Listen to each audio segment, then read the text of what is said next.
Good morning, Bucknutters. Welcome to the Bucknuts Morning Five here on Monday, May 20th, 2024. I am Dave Biddle, very happy to be joined by Dan Rubin.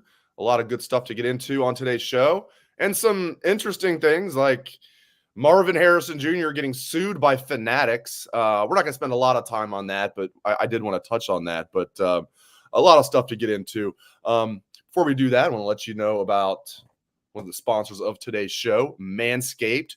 Fellas, blink if you haven't purchased a Father's Day gift yet. Yeah, we thought so. Today's episode is brought to you by Manscaped, the leaders in below-the-waist grooming, beard trimming, and more. You know that beard trimmer your dad's been using since you were in grade school? Yeah, it probably needs upgrading. Introducing the Beard Hedger Pro Kit, this complete beard maintenance kit for all of the bearded kid.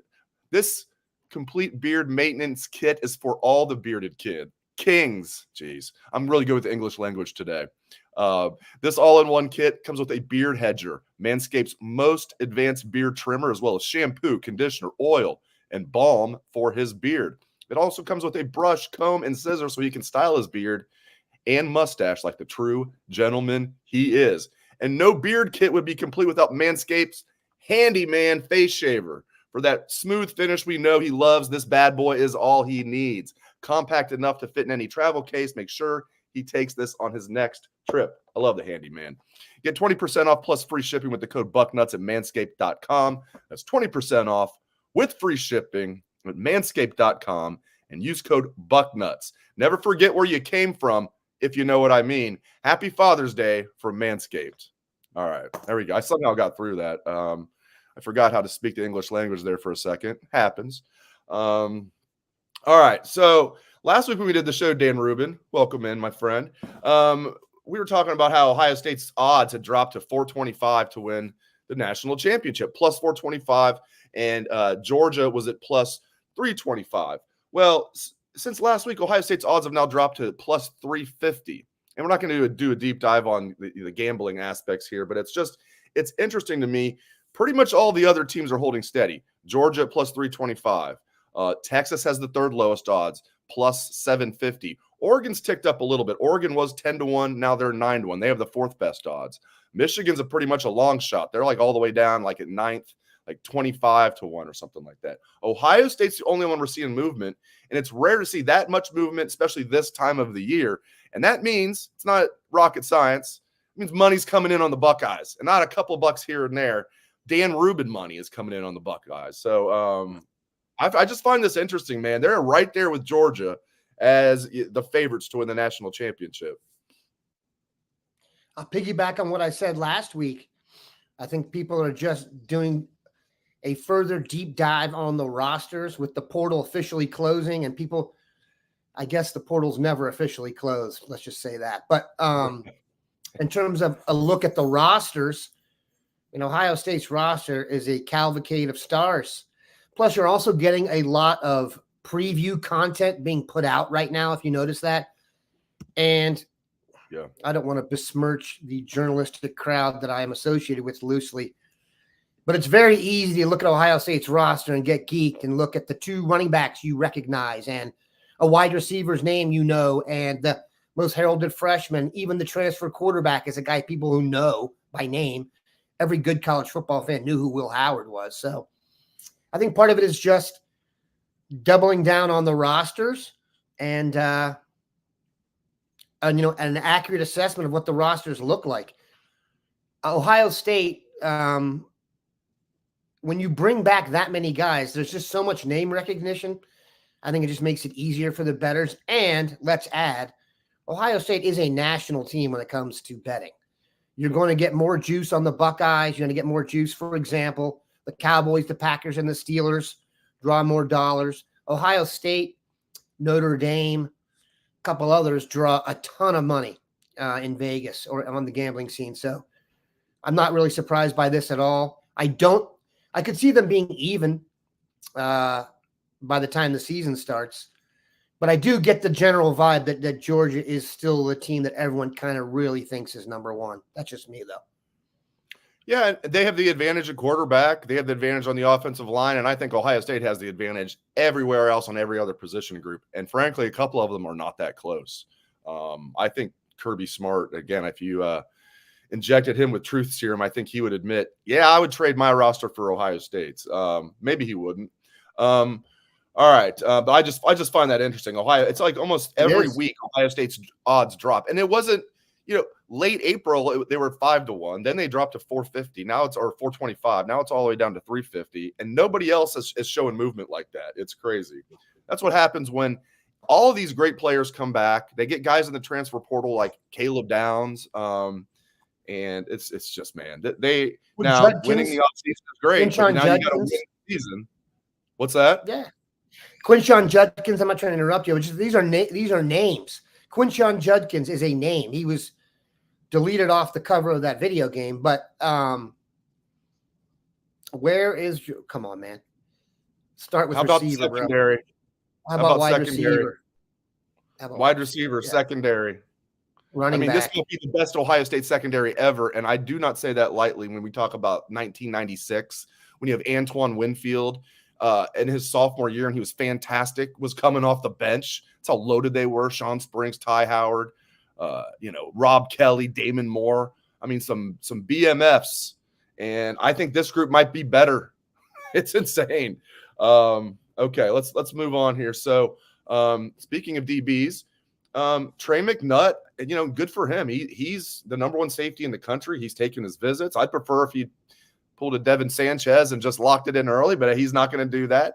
And he's going to take all of his visits between May 31st and then the end of June, as you know, Dan. And it's interesting that Matt Guerrieri is the safeties coach, but Matt Guerrieri is the point person here.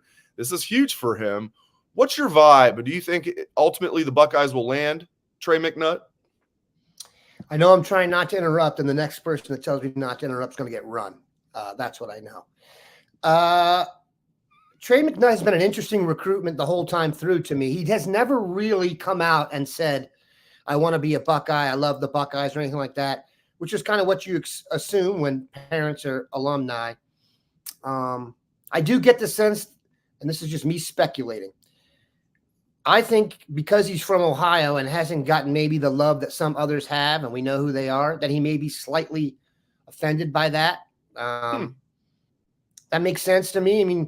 If you're in Ohio and you're alumni and they're after other guys before you, I could see how if you think you're the best, that could offend you. Now, the general thing in recruiting, I think we make a mistake is, and even the players, they get way too focused on the front end and not the back end. Okay. He needs to, if he wants to be in the best spot, I do think it's Ohio State. But look, he is that kind of caliber talent. He's going to have a chance to go wherever he wants. So we shall see. People are playing with fire here. Dan is not one to make that's all right. Veiled threats, or when he says not when you got the band hammer. I wouldn't. I think our friend on X is joking there. Gave the smiley face, but I wouldn't push Dan too hard. He will. My guess is hammer. Yeah, M. Barnyard. My guess is you're the youngest child. That's my guess. Hey, I'm the youngest child. What's wrong? Well, I only have one. Youngest children. They're the quick. They like to make noise. They like to speak and make noise to prove they're not dead. It's actually kind of true. It is. Definitely, my sister is more the more mature of the two, and it's not. Frankly, it's not close. It never was. I think usually girls are just more mature than boys. In my that's not even close. My friends and I, we were like a bunch of we got good grades and we were good in sports and stuff, but we were also like little jerks. I think I don't know. We didn't do anything terrible, but I don't know. I just think girls are just better behaved than boys, generally speaking. Not always. They're way better and smarter and more responsible. And you and I are both lucky that cell phone cameras did not exist in our youth. I guess. Yeah. We're going to get ourselves in trouble here. And women also have a higher pain tolerance than men. I truly believe that. I whine when I get a cold. You know why? Yeah. I got 3 kids, and let me tell you something. Yeah. We wouldn't have any if Dan was in charge, if Dan was responsible. So yeah, I'm exactly. Serious. Okay. Things I didn't expect to see Friday. Didn't expect to see Scotty Scheffler in handcuffs.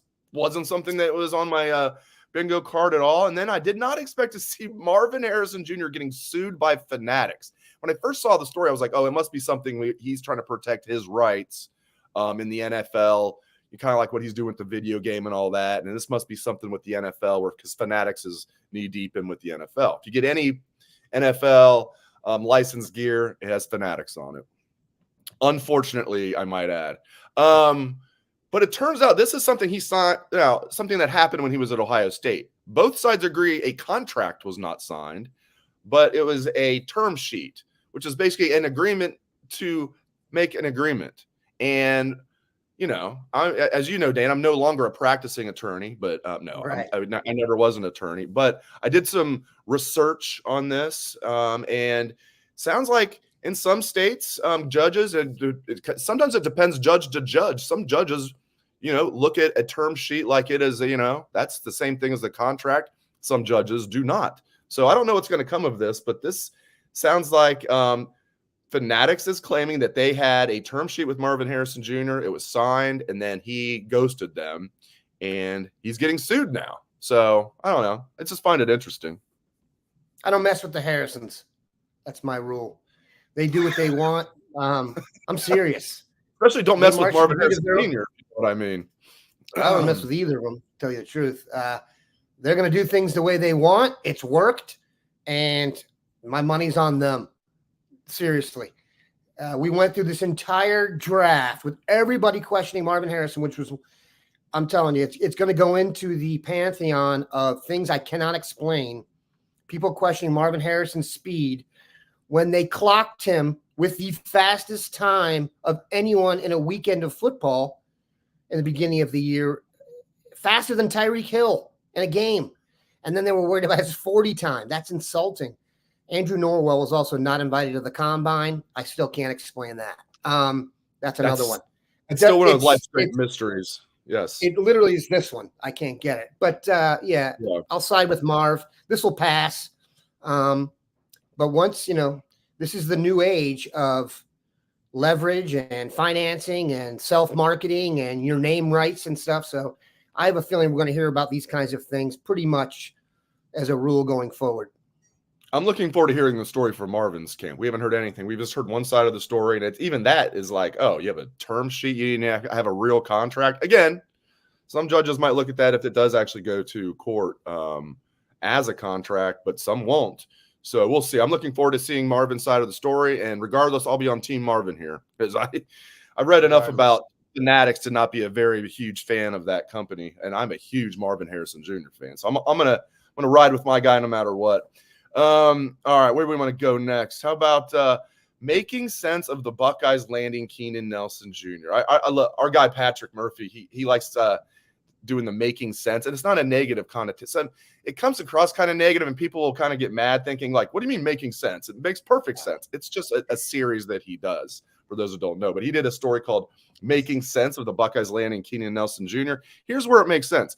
They needed a warm body at safety that could at least come in and play special teams and add depth. This guy's not going to play defense for the Buckeyes this year. They didn't have a ton of scholarships at safety, but let me tell you, they got Caleb Downs, they got Lathan Ransom, they got Malik Hartford, they got Jaden Bonsu. Those are your top four right there. McLean, the true freshman's coming on. This kid's going to be like the seventh safety, and he can play on special teams. Good special teams player.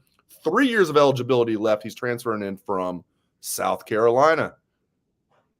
Yeah, I have to say I didn't know him specifically when it first went down, but it is interesting. They're building. Speaking of Marvin Harrison, they're building a little St. Joe's pipeline. This guy is from Philly, St. Joe's, the same high school of Kyle McCord, also the same high school of Jim Knowles. By the way, I don't know if that had played any role in this. He was the number 10 player in the state. I like to go back when we get a transfer and look at their original offer list. Georgia and Oregon were on there, as was Penn State. Looks like it came down to Penn State and South Carolina. So, yeah, I like the idea of adding depth. Good-sized kid. A couple years of eligibility left. You're taking him from the SEC. He had a few starts at South Carolina. I don't think he's any world beater, but like you said, gives them some depth. And, maybe Knowles figures he can craft one of the guys from his own high school and build him into a nice special teams guy. Naheem Offer, the number 2 corner in the country, committed to the Buckeyes, obviously, behind only Devin Sanchez in the corner rankings. But some of our, Buck Nutters, as you like to say, Dan, you've coined it. I love it. It's Buck Nuts, not Buck Rational Observers. I've stolen that many times. I always give you credit, though. Thank you. Some of our Buck unrational observers are a little bothered by the fact that Naheem Offer took a visit to Oregon. Do you feel like he's still solid in this class? I do. I do. I am waiting for Bill Kurelich's report, which will come later today, but my understanding is he is solid as of now. I also think we need to adjust, and I'm trying to do this myself, the concept of visits and when you visit is completely topsy-turvy. I mean, the late, great Dwayne Long would sit here and tell you if you got the last visit, you were going to get the guy. Tarvis Alford committed to us and then is taking his 5 official visits, okay? And it's not that big of a deal. Right.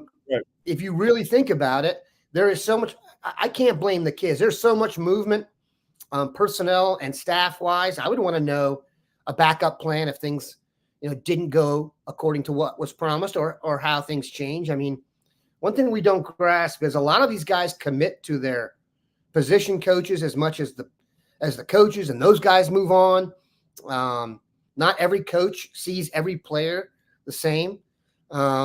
So it doesn't bother me at all. And I'll tell you this, if you set up a system where the best players are going to get paid, whatever the number is, to go on visits, Ohio State is be going after a lot of guys getting paid to go on visits because they're going after the best players in the country. So I would say we pretty much got to get used to it. Now, like you said, do I wish everyone followed the Team Sanchez plan? Sure. Yes. But, yeah. Including being avid listeners. So now I'm interrupting you. You guys better not say anything. I'm banning you. No, I'm kidding. Seriously. Seriously, I mean, that would be the way to do it right there. Just do it just like Team Sanchez did, including being avid listeners of the Bucknuts Morning 5 and participating in the chat. Mrs. Sanchez shows up. She's the star of the show. Everybody's like, what's up? Rightfully so, too, might I add. Okay, I need to ask you about Dorian Brew, too. Interesting situation there, to say the least. There's been some other reporters that do this that think that McNutt is out and Brew is out. Now, just a prediction. They're not saying that's for sure, but I don't know. I mean, what's your vibe on Brew? Another interesting one.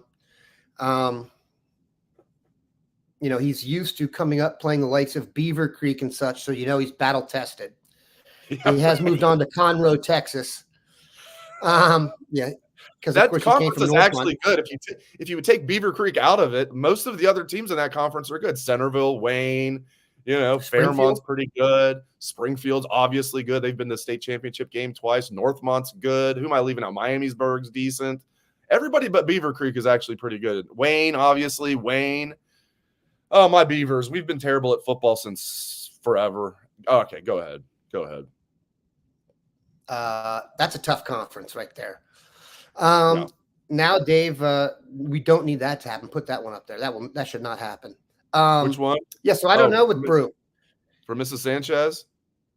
I had someone from Dayton. I have someone from Dayton who is friendly with the Brews, and they claim he's coming.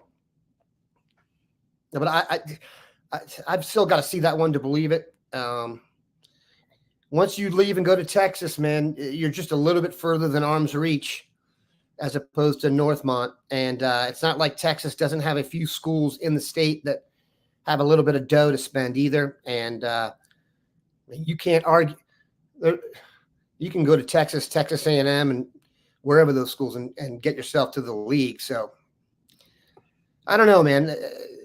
It seems to me like it could be a case of, you get your top 2 or 3 guys at every spot, lock them in, and then the last 2 may be fluid right up until the end just because of all the variables that exist now, money, the marketing, and because the idea of when you're going to play, maybe that becomes a bigger deal. I mean, I still honestly believe the people that are approaching recruiting with a long-term viewpoint are going to do better. First of all, when you arrive at Ohio State, for the most part as a freshman, you're going to be not heard from a while anyway. So you're going to be right out of the spotlight. I don't know, man. It's a tough call. The pipeline is established. Like for wide receiver, when someone has an offer at Ohio State to play wide receiver and doesn't take it, that's on them, in my opinion. You're being offered a direct line to the NFL. Fact. That's not even an arguable point. Defensive backs kind of getting that way. And we definitely had that for a while. And the way they've recruited recently, I would say the same. So even the idea of going against our receivers in practice, remember you used to hear that about Miami. Like people would recruit Miami. They wouldn't even go to their games. They would go to practice and then schedule someone else for the games because they would never see such good competition.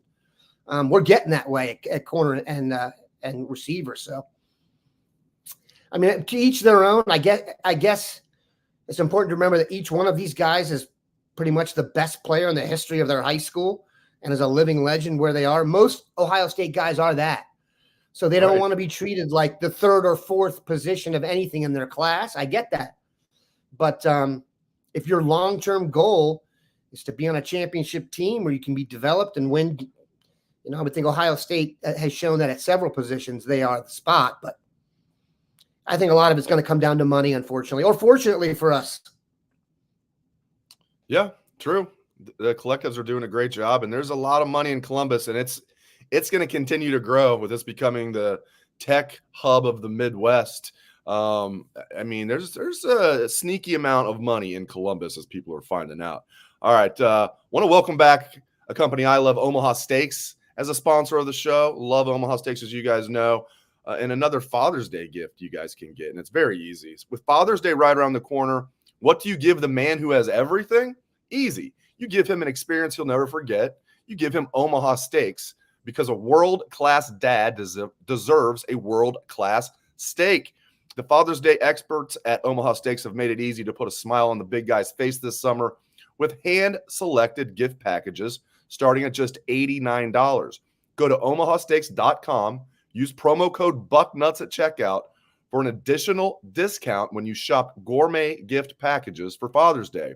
They have the best steaks, chicken, pork chops, burgers, and more. I also love their seasoning, which is basically garlic, paprika, and onion. It's my favorite seasoning that I use for steaks and burgers. It's fantastic.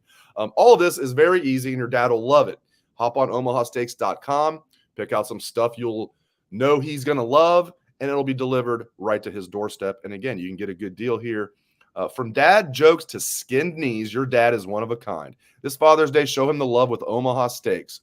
Go to omahasteaks.com, use promo code BUCKNUTS at checkout for exclusive savings on gift packages starting at just $89. He's guaranteed to love it. So there you go. Load up some steaks for your dad for Father's Day. All right. We'll answer some questions here from the audience on football in a moment. We got a couple in the queue, but I want to touch on Mike Conley Jr., one of the most underrated NBA careers that I've seen. Not that anybody thinks he's a superstar, because he's not. Now, his wallet is not underrated. He's made close to $250 million playing in the NBA, and that's just from his salary, not like endorsements and everything. Great guy. I loved him at Ohio State. Dan, it was 17 years ago when I was down in Atlanta covering that Final Four national championship game with Conley and Oden. I mean, it's crazy. That was 17 years ago.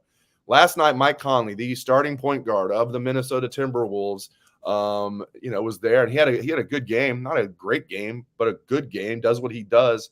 And the Timberwolves upset the Nuggets in Game 7. They move on to Western Conference Finals. They might win this whole thing. Celtics are the betting favorite, but Timberwolves are right there, number 2. That's going to be a good series if it happens in the finals. Look at some of these stats for Conley. 14.4 points per game in his career, 5.7 assists per game. He's been an all-star. His career high in assists one year, 7.7. He had a year where he scored 21 points a game. Check this out. Nearly almost a 40% three shooter for his career. I didn't know that. 39% to be exact.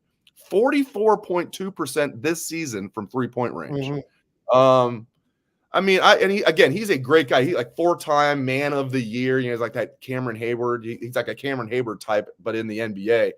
I love Mike Conley Jr., and I'm glad he's getting a chance to. And another thing, you follow the NBA close. How about if somebody told you you're going to have this whole career, 17 years, you're going to play in Memphis, Utah, and Minnesota. Not exactly your marquee markets in the NBA, but what a great career Mike Conley has put together. If they haven't already, I bet his jersey gets retired in Memphis. Excuse me. He was a big deal there. Big deal.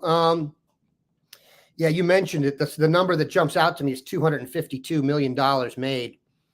And those statistics you mentioned are good, but they're not what you would think for someone who's made $252 million in one All-Star game. That just lets you know that he is such a mature presence as a point guard on a team that teams are willing to pay him to be a leader. You're going to get tons of articles written this week about how everything changed with Minnesota when they acquired Conley. I guarantee you. He's the mature force in the room. Look, Karl Anthony Towns has a terrible reputation as a tough guy. Or Rudy Gobert has been considered a joke by many people from his, Edwards is a stud, but Conley's the one who's kind of made them respectable. I mean, kind of a mature organization. And you saw what they were like when they missed him in one of these games. They got whacked. They got him back, and they were much better. He did look, I will say, in the beginning of the game last night, there were a couple shots he took at the end of the shot clock that I was like, oh, yeah, that looked horrible. But he made two huge. He made a three in the fourth quarter, late third quarter, where, I mean, he hurled that thing. Yeah, it was a self-created crossover at the shot clock, bang, and that was huge. So, congratulations to Conley. I'll say this: one time, this was probably 10 years ago, I was getting a tour of some improvements they did to the practice facility, and you walk through the main arena. There's one guy in there shooting by himself, with a rebounder in the middle of the day, just take it. And it was Mike Conley, off season, getting work in. So he's earned that money, and God, he has a lot of money. $252 million is so much money. Good Lord. Good for him. Great for him. Ironically, Dave, hold on a sec. If you look behind me, you can see one of the pictures is number one taking a shot there. Yeah. That is Scotty Reynolds from Villanova. And that's in the Final Four. Scotty and Mike Conley were the same year. And Scotty's the athlete that I know best. And Scotty is still playing, but in Europe, and he has not made $252 million. So good for Mike Conley. He's not 4 games away from playing in the NBA Finals. Oh, he is not. Man, I'm on team T-Wolves. I was never a T-Wolves fan, but because of Mike Conley, I really, even Anthony Edwards had a bad game last night. They still won. It's crazy. He had 16 points on 24 shots. Ant-Man. Same as Kobe. Terrible. Here's the thing I like 6 for 24. Conley didn't shoot the ball great last night, but as you mentioned, he made 3 threes, including 2 huge threes. But he had 10 points, 8 rebounds, 4 assists, 2 steals. You know what I love? 0 turnovers. Yep. 0. That's like a Mike Conley game right there. And and as you mentioned, guys like Ant-Man, some of the young guys, credit him as being that steadying force for them, that leader. I think it's not a coincidence that Ant-Man he was going to be great regardless, but he's taken this big jump when he became teammates with Mike Conley midway through last year. And maybe I'm biased. Maybe I'm biased about that, but that's what I'm going with. Dave. Okay. Yo. Mike Conley. Team best plus 14 last night. There you go. Yeah, he plays defense too, even though he's not the biggest guy. He's tough. Plus 14. Yeah, plus 14. That's pretty good. Pretty good. Yeah, this is where I'm at. Eric on Facebook. If OG Walt, I love that that's his, everybody's calling him OG. We've had 50 people refer to him as OG Walt, and I've seen that before. I think J-Book was the first one I heard reference that. I love that that's Walton's nickname, OG Walt. Yeah, he's saying if OG Walt or Heartline don't land a player they want, it must have been impossible. Must have been NIL involved. There must have been third uncles involved.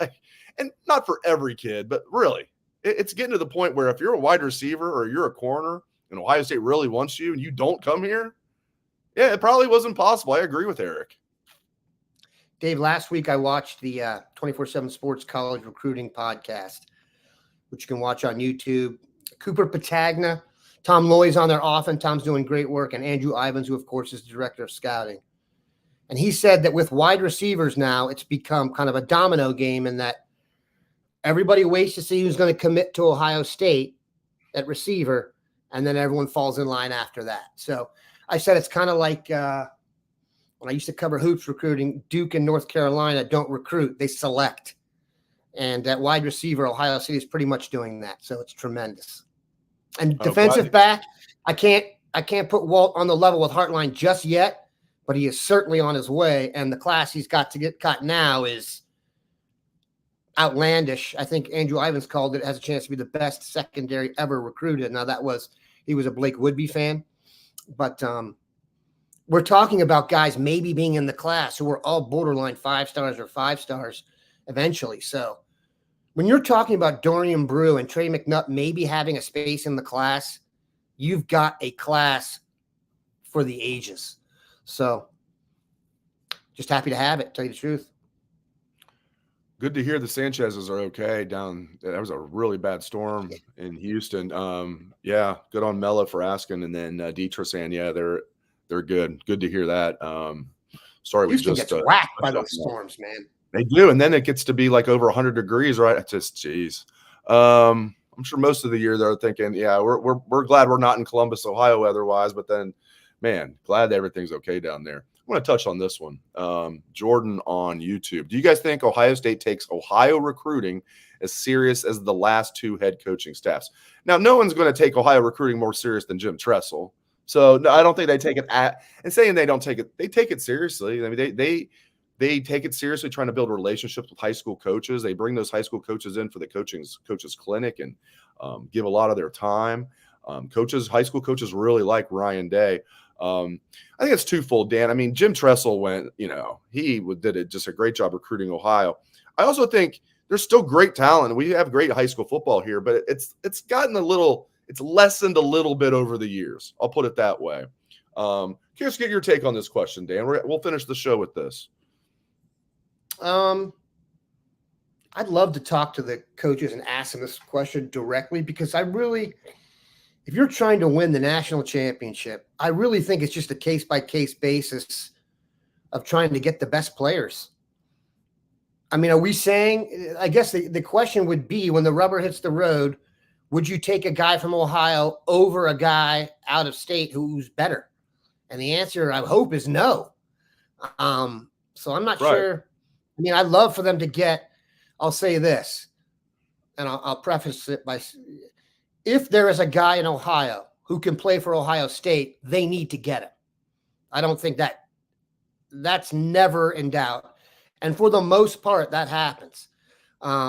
Yes, guys with Ohio State offers have committed elsewhere, but for the most part, there was a long stretch where every guy who had gotten an Ohio State offer from the state had committed. So in that respect, I'm not sure it's that complicated. You know what I mean? And like you said, if you used to look at the Ohio State roster, the bottom of the depth chart was a bunch of guys with crew cuts. You know what I mean? The roster was filled out with, real Ohio guys who maybe weren't at the level of the other guys, and the national recruiting people.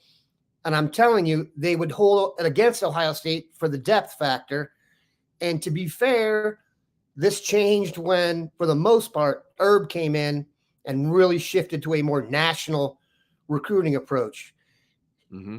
If the rules were like they were when Jim Tressel was still the head coach, maybe you could get by doing it that way.